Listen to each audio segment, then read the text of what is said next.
Syempre, palalamigin po muna natin itong ating ilalagay natin sa isang Ziploc bag.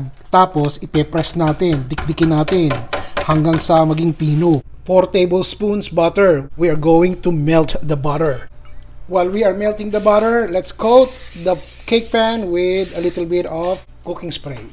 I will turn off the heat. I was just using low heat. And then I will add the crushed Oreo cookies. Work fast. When it's completely combined, ilalagay natin sa bottom ng ating springform cake pan. Gamit kayo ng puwit ng baso o ng maliit na tasa to press. And then ilalagay natin sa refrigerator para lumamig at mabuo yung ating crust. Wala pa nga po yan ha. Pagsamahin natin ang cornstarch. Ito po ay 1 cup ng cornstarch. 1 cup ng asukal. Regular asukal lang.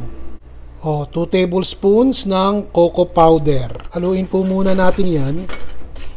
Tsaka natin idagdag itong 2 lata ng evaporated milk. 2 cans. 354 ml ang isang lata. Bigyan nyo ng konting vanilla essence.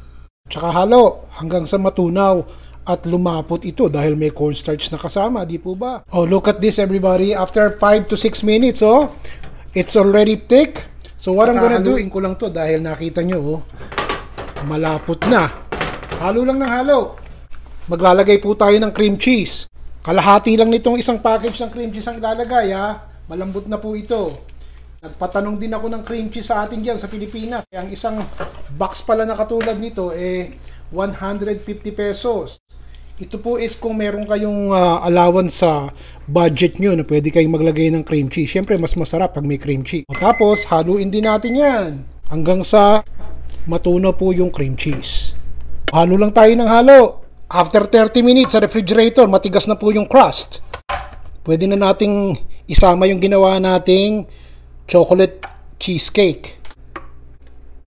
10 po yung cookies na ginamit ko kanina dun sa toppings. Pero ito, siguro gumamit tayo ng mga 5. So, 15 ginamit natin.